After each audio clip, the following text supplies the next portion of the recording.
we good, Liz? Okay. Good morning. This is the Board of Trustees special board meeting for August 27th, 2025. This meeting is called to order. The time is 8:11. Second agenda item is the consent agenda. Can I get a motion on the agenda unless there are any questions? Move to approve. Second. That is a motion to approve by Trustee Leverage and a second by Trustee Cuellar. All in favor? Aye. Aye. Any opposed? That motion passes 7-0. This takes us to item number 3, discuss and take appropriate action on consultant firm for superintendent search, RFP number 26-001. And if I could get procurement up here, thank you so much.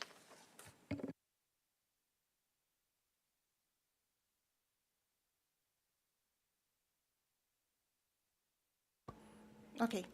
Good morning. My name is Heidi Peña. I'm the Executive Director for Procurement and Resources. And co-presenting with me is going to be Adrian Salazar, our purchasing agent.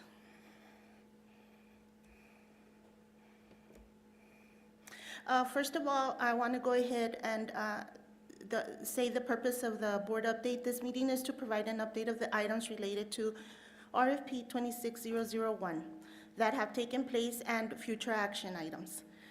Due to CH local, information on this bid can only be released after evaluations have concluded and the vendor has been awarded. So I just want to do emphasis on that second point. The purpose of the solicitation is that El Paso Independent School District is seeking proposals from a qualified and reputable firm with proven experience in providing public school districts with superintendent search consultant services in filling the position of the superintendent of schools. So that was the purpose, and that was what was published in our solicitation that we put out in the public. Okay. Approval and advertisement of the solicitation. On 6/18, the board approved the methodology and the procedure, and that's when you gave us directive as to go out and look for a consultant for the superintendent search. On 7/22, we issued the solicitation on our Iron Wave, and on 7/22, we also advertised it on the newspaper, and on 7/28, which those are the requirements of 44.031 to ensure that we advertise it in our local newspaper. I'm going to go over the solicitation activities. We did hold a non-mandatory pre-proposal informational conference for all the bidders that wanted to come and ask further questions about the solicitation process and if they had how to submit the information and to provide guidance to them. None of the vendors did go to this non-mandatory pre-proposal information conference. On 8/6, we gave them till 8/6 to go ahead and ask questions. We always give all the vendors an opportunity to ask questions about the solicitation. If they have any doubts about it, they could ask us, and then in turn, we go ahead and answer those questions. Most of the questions that we did receive were really based on process of the solicitation, what were the requirements, and clarifications as to those activities. On 8/8, we went ahead and responded to all the questions. We published them in our Iron Wave, which is the system that we use to manage all our bidding and also post our bids. Okay. On 8/15, at 2 p.m., all vendors were to go ahead and submit all the proposals, which they all did. 8/15, of course, I already went over that. That was the deadline for submission for proposals from vendors. On 8/18 through 8/22, we did hold one-on-one training with the committee members, which would be the board members in this case. During that time, we did provide guidance. We also gave you a step-by-step instruction We also went over your non-disclosure and the cone of silence at that time. And we also, after we did all the trainings with everybody, we did send out an invitation from Iron Wave so that you could view the scorecard and all the proposals that were submitted.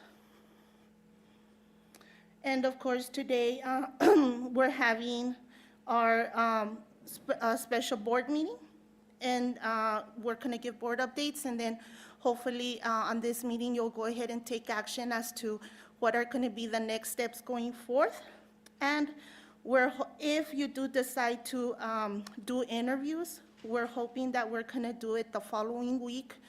I believe Liz has already given us a date of a potential date if you do decide to do interviews next week. And of course, that's going to be subject to your availability. Okay.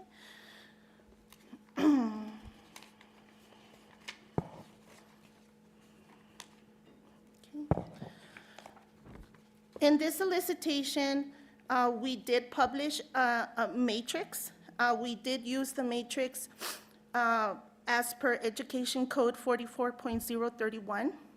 These are the evaluation factors that 44.031 does give us that we should consider when we're going to award a contract to a vendor or selecting a vendor. In this case, the evaluation factors that we did present on that solicitation is price, reputation, quality of vendors' goods and services, meeting the district needs, vendors' past relationship with the district, historically underutilized business, principal place of business, and other relevant factors. Other relevant factors has two. And of course, there is some subsections that we're going to go through in the next couple of slides for quality of vendors' goods and services and meeting the district's needs. And I'm going to go ahead and hand that over to Mr. Adrian Ibarra. Good morning, President Hanani, board members, Interim Superintendent Aguirre. My name is Adrian Salazar. I'm the purchasing agent for the Procurement and School Resources Department. So as Ms. Peña had mentioned, the criteria that we evaluated based on, the one that the committee actually reviewed, began with the quality of the vendor's goods and services. This was allocated a total of 40 points, which was divided into two different subsections, 20 points for each. The first being looking at the firm's proven track record as documented in a summary of longitudinal growth and student outcomes achieved by superintendents selected as a result of the searches conducted by the proposers. In this case, you were looking at just a review of the detailed results by superintendent, including the longevity that these superintendents had within the positions that they were awarded or that they were hired for. The second one was the qualification, education, and experience of the team members that each proposer was sending or was proposing to use in our project. We did ask each proposer to submit a list of their resumes for you all to review, and that way you would be able to determine if they meet the qualifications and education, things like that, that are necessary for our project in particular. The second component was whether or not they met the district's needs. That again was also awarded a total of 40 points, divided into two subsections as well, 20 points for each. The first one looked at the soundness of the respondent's approach and methodology to providing search services for superintendent of schools candidates. In this case, you were looking at reviewing the different milestones, deliverables, timelines, things that they proposed within their proposal as far as they would do their project based here in the El Paso Independent School District. The second component was their experience in working with public K-12 education school districts similar to ours. Being in the borderland, of course, we have certain culture issues, language issues, and educational issues that are particular to our area. So we wanted them to provide the experience as far as how they have dealt with someone similar to our district. On the procurement side, there were certain components that we evaluated. So the first being purchase price. So when it comes to the purchase price, we assigned 15 points, and that is calculated using a formula that provides proportional distribution of points based on the lowest price that we received and then going on from there. So the calculation is actually, we look at the lowest price overall and divide that by the vendor's proposed price times the total of available points. And that gives us a point value for each vendor. We also look at the reputation, which was also assigned 15 points. This looks at the references that each proposer provides to us. We send out communication to these references and ask them how it is that they experience the relationship with these different proposers and assign points based on that. The past relationship with the district refers to our district in particular. So if these agencies or these proposers have had interactions with us, we look at how that interaction was. If there's anything documented as far as a negative performance, either in our vendor profile or with our legal department, say for instance, they don't fulfill a contract, things like that, that's taken into consideration when we assign the 5 points. When we look at historically underutilized businesses, each business has an opportunity. This refers to businesses such as minority businesses, women-owned businesses, local businesses, things like that. They have an opportunity to register themselves as such with the Texas Comptroller's Office. If they do go through that procedure and get certified, they get the 5 points. Otherwise, they would not get those 5 points. The principal place of business that we look at is, with El Paso being in Texas, we give Texas Education Code 44.03 allows us to provide preference points for those entities housed or where their principal place of business is Texas. If they're in Texas, of course, they get the 5 points. If they're not, then they wouldn't get any points. The other relevant factors that we looked at on the procurement side was taking a look at their financial capability to perform the duties that they're proposing. So we had each vendor submit a list of, or submit their financial reports, which we then have evaluated by our treasurer to make sure whether they're a financially feasible company. That determines the points that they get on the total 10 points allotted there. Next, I want to go ahead and go over the next steps after this. I know that everybody did receive the scorecard, and I did see that everybody submitted the scores. So we already have the preliminary scores. We're hoping that after this board meeting, we determine when we're going to go ahead and award the vendor, and where the target is 9/8, and through 9/10, we want to go ahead and do the contract negotiations, and of course, come back and on the 9/16, go ahead and post that contract on the next board agenda. Okay. One of the things that I do want to go ahead and acknowledge, I want to go ahead and thank the legal department because they really helped us purchasing through this process. And one of the things that legal did want me to emphasize is that you do have options as to how to go ahead and, select the vendor going forth, okay? At this time, I'm gonna go ahead and distribute the score sheet because you did submit a preliminary so that you could make your decision based on the options that we're gonna go ahead and put forth. I do want to emphasize that we cannot talk about the preliminary scores until after you award a vendor, okay?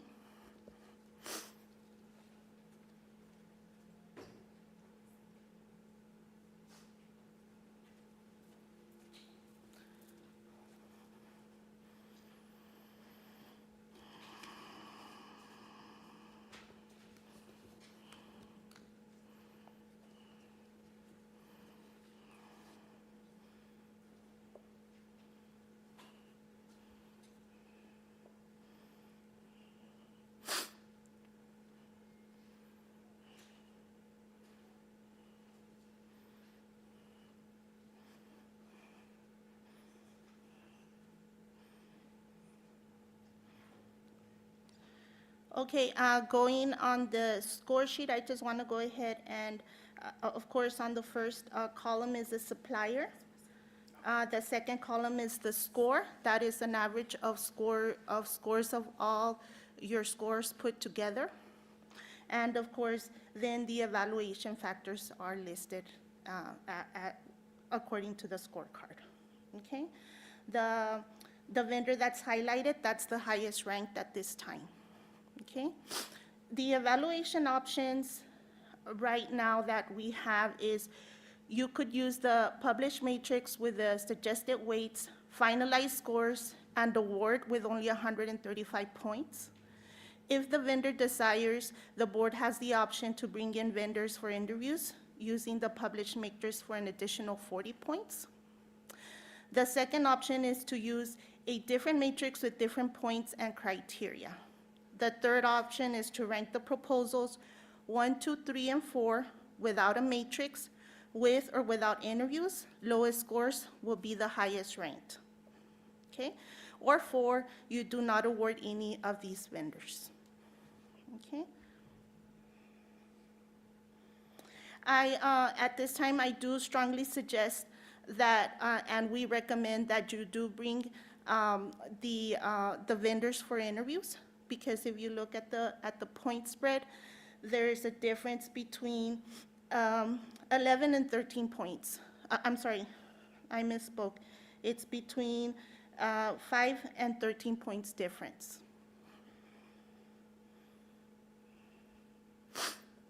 At this time, I went ahead and listed the motions for you to facilitate the process. So at this time, if you want to review that, take a moment, and then if you want to go ahead and give a motion at this time. Thank you so much to both of you. I know that you spent a lot of time working with Ms. Collins. Thank you to Ms. Collins as well, making sure this was a transparent process. There was a focus on things that are important to the district, and that every trustee had an opportunity and the time to really, get this right. So I appreciate all of the work that you all put in. I would like to open it up to the board at this time for any questions that you may have.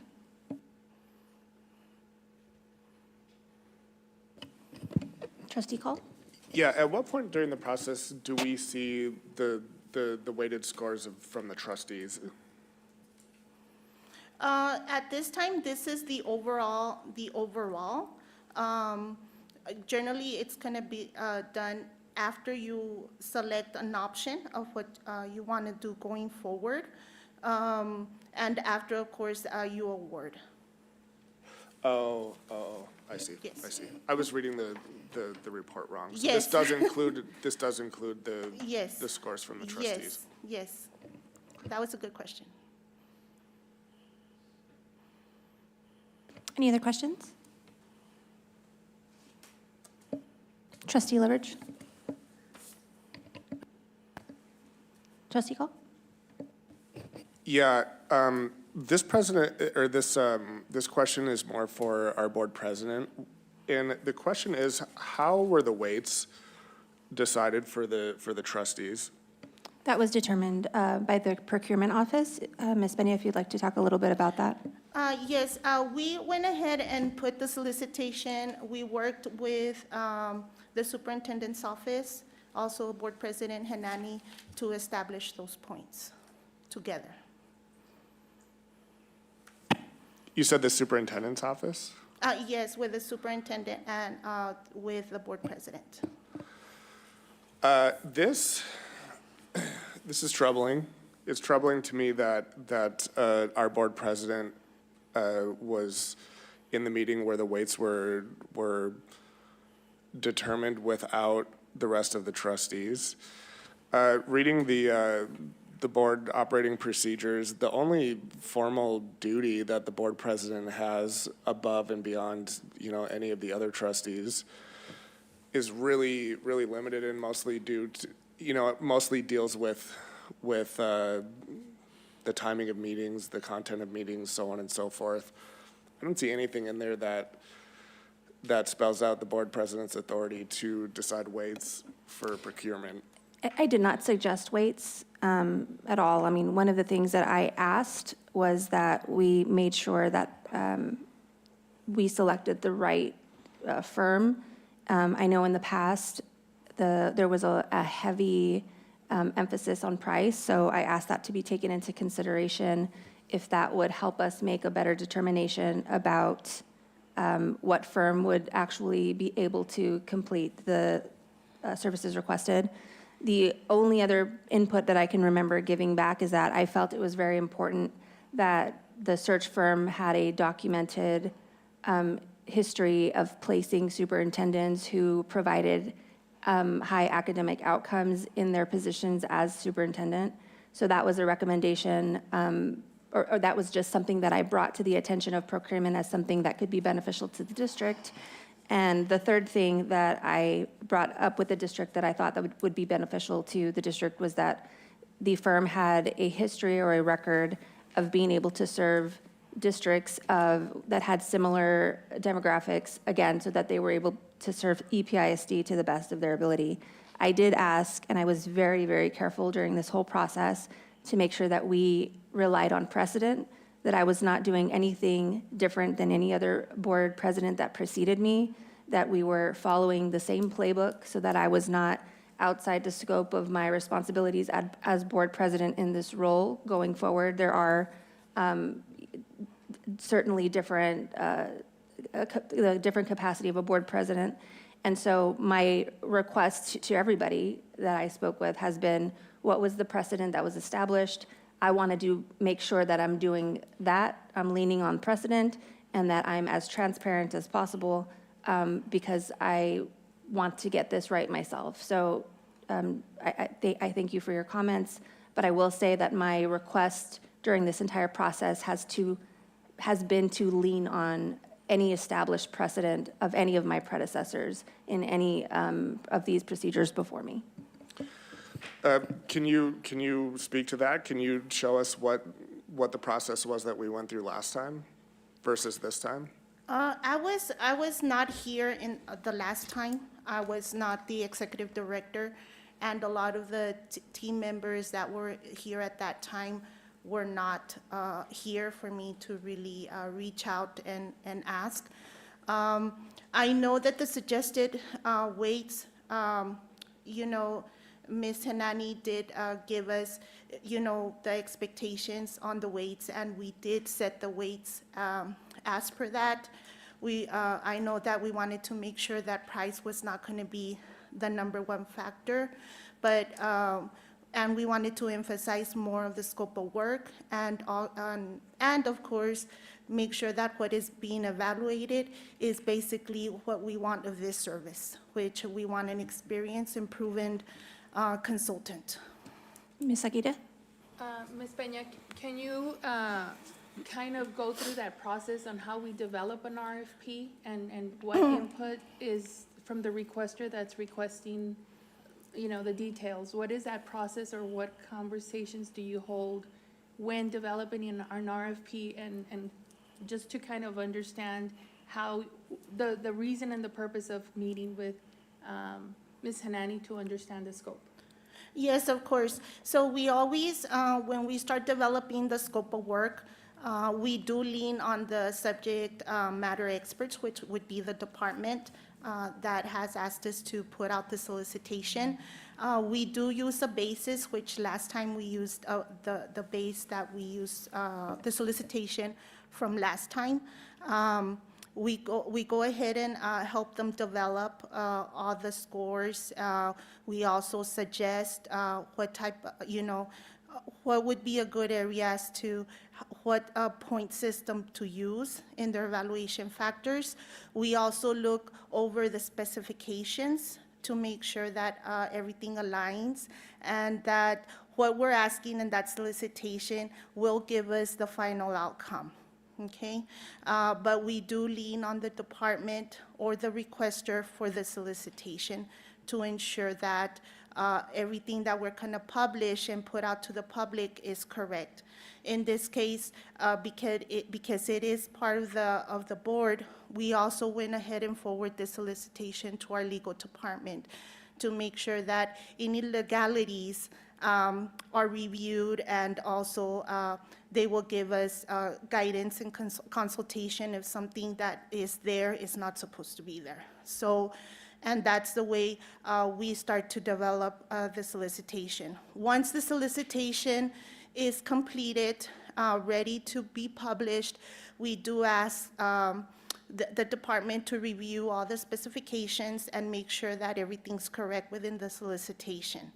And then at that point, we go ahead and advertise it. Thank you so much, Ms. Benya. And Trustee Call, I do, want to emphasize, as we're having this conversation in the public and for public transparency, the reason that I felt it was so important to ask that an academic component be included in this process is because we are the lowest performing school district inside city limits. We are the lowest performing urban school district in El Paso County. We have 2 schools that currently have failing ratings 3 years in a row. I anticipate actually receiving a letter from the Texas Education Agency soon regarding those 2 campuses. So certainly feel a responsibility on behalf of the constituents that we serve and the children that we serve in EPISD and the Texas Education Agency, to be frank, to make sure that we are doing our due diligence to pursue a firm and a superintendent that would be qualified to handle the academic components, especially in light of our 2 very vulnerable failing campuses that we have here in the district that have been failing over the last 3 years. So I want to say that part out loud. I appreciate what you're saying, and respectfully, this isn't transparency. That you in consultation with our interim superintendent came up with the weights for selecting the search firm. Who's going to select our superintendent? The superintendent had Let me finish, please. no input at all into any of that process. I do want to make that very, very clear. That should have been a meeting where the other trustees were present to give their input on the weights for the evaluation. And I just want the record to show that I strongly object to you developing these weights without consultation with the other 6 trustees. Thank you, and I appreciate the feedback. Again, I leaned on legal counsel and procurement for that, but thank you. I appreciate the feedback. Are there any other questions or comments by any of the other board members? Trustee Sutton? I'm not sure who to direct this question to, but Ms. Pena, there was the slide of the motions? Yes, I don't know if we could. So I don't know if this is for Ms. Collins or Ms. Hanny, but as a board, we have to decide on one of these? Right. Yes. Yes, we do have to decide on this. At this point, because of the closeness, I plan to make a motion that we have interviews because that's the recommendation of Okay. procurement. So I'm really trying to lean on procurement's recommendation so that this is as clean a process as possible. But yes, we would just make one of these motions and vote on that. Okay, that was my question. If I could just speak for just a moment for clarity for the board. You have a variety of motions, and I understand the motion that you're going to make. But with regards to the matrix, just going back from the last time, I don't know if I'm speaking well enough into the microphone, the last time that the board went through this process, and I believe Trustee Cole, I think you're the only person that's still on the board from that time, if you recall, the matrix was not used by the board, and they decided just to vote 1 to 4, or 1 to 3, and they did the lowest. So whoever was scored, well, let me take a step back. There were 3 vendors, and what the board did through a motion was just approve 1 vendor by a vote. Like I approve, I move to award to company A, B, and C. And that's exactly what the board did, and it didn't rely on the matrix. So if you have concerns about the matrix, there's a process for that as well. Thank you for clarifying, Ms. Collins. What I'm hearing is that the board made an arbitrary decision the last time without relying on the individual input of all trustees. I think that is something that this process allowed every trustee to have a say that I guess was not actually included last time. So Actually, Trustee Hanani, if I could just talk about that. It wasn't an arbitrary decision by the board. The board had actually 3 meetings, if not maybe one more, in talking about the superintendent search when that came up. There was discussion on the dais, and they actually decided to do interviews, and they had all of the vendors come in and interview. And after that, the board made a decision, but it was by one of the board members voted, moved to approve a vendor based after they listened to all the interviews, and that's how the award came. I don't think it was arbitrary. I just wanted. Maybe a poor choice of words. I I- guess all that to say, this is a preliminary discussion Yes, ma'am. in public is kind of how I'm also seeing this. That said, are there any other feedback? Yes, yeah. Yeah, Trustee Cuellar. Hi, good morning, everybody. Good morning. Since we only have 4 vendors, is it your all's opinion and recommendation if we do interviews to interview all 4 of them, since there's only 4? Or would it only be the top 2 or something that are listed on here, or how would that work for interviews? Our recommendation is to go ahead and bring everybody in for interviews because of the point spread, And we also want you to go ahead and look at each of the presentations to make a sound decision. Great, thank you, appreciate it. Any other questions? And if not, Trustee Leverage. What would you imagine the format of those interviews would look like, and what's the date that's being floated right now? So I know that the date that we're looking at is next Wednesday.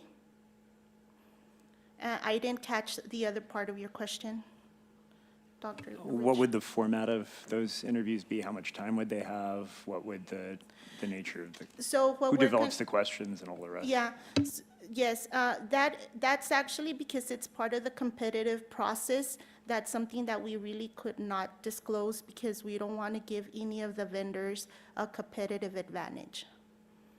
But you all would be developing the questions? Yes, we Okay. will be developing the questions.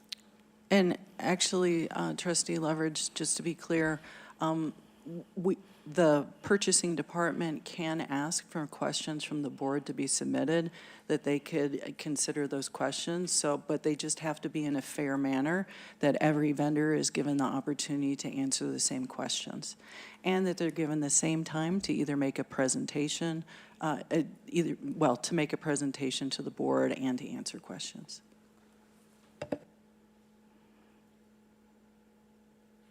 Thank you. If there's no other questions or comments, would anybody like to make can you bring the motions back Yes, up? they're up. Would anybody like to make a motion? Yes, I move using the published matrix of 135 points along with interviews, adding an additional 40 points. Can we have discussion on a second? Do we have a second? Sorry. Second. That is a motion by Trustee Cuellar and a second by Trustee Leverage. Are there any discussion as to the motion?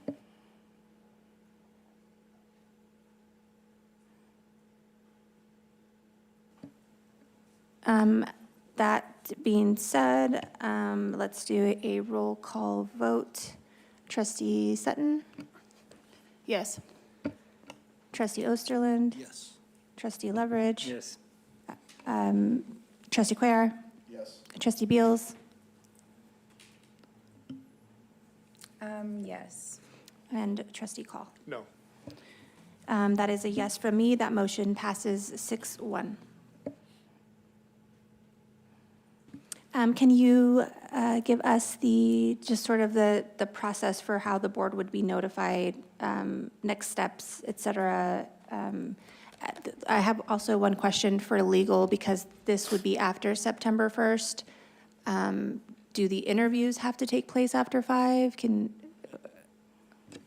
Well, yes, it's going to be a publicly held meeting under the Open Meetings Act, and so we have to have that during outside typical working hours, which is not defined by law, but it has to be outside of typical working hours. Okay. Okay, thank you for that clarification. And then if you could just let us know kind of how we would be notified of our, the request for questions and what that would look like. Okay, so, of course, you could go ahead and send me any questions that you want to ask the bidders at this time, so that way we could get that ready for you for the interviews. We are planning the interviews next Wednesday. Of course, it's going to be after 5 o'clock. We are going to call all the vendors to be here presently, and they're going to do a presentation. At that time, you'll be able to score the presentation, which will be a total of 40 points. And we'll go ahead and add those 40 points to the preliminary scores, and whoever is the highest ranked vendor is the one that's going to be recommended for award for this contract. So we'll work through Ms. Carrasco, and Yes. Ms. Peña will work through Ms. Carrasco to communicate to the board and gather any questions you might have. Thank you so much for that. Is there, can we establish, just for, just purposes of ease, maybe what that deadline might look like for the submission of questions? If you could go ahead and send me those questions by tomorrow end of day. Okay. That is very helpful. Okay, that's good to know. Any other questions from any other board member about interviews? Yeah, Trustee Beals? you asked the question that I had about like what the timeline looked like. I feel like tomorrow is just a little bit too soon. And then I got 2 answers. Do we go through Ms. Carrasco to submit the questions, or do we Yes, just please. email you? No, please. Actually, if I may interject, Ms. Peña, I would prefer that it go directly to purchasing. Yes. Since you're still in the Kona silence. Yes. Okay.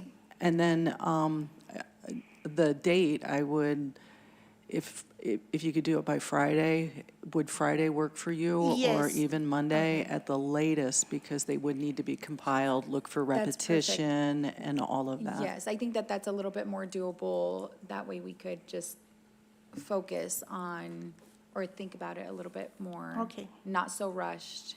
Okay. So is thank that, you. is that Monday? Or was that Friday? Friday. Friday's fair. I mean, yeah.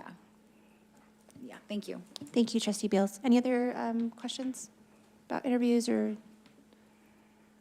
Okay, thank you so much. Thank you. For your presenting today, and we'll see you next week. Okay, thank you so much, Thank everybody. you, Ms. Peña.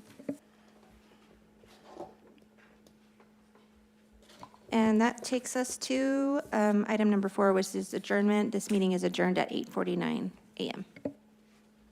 We'll take a 11-minute break and see you all for Team of 8 training.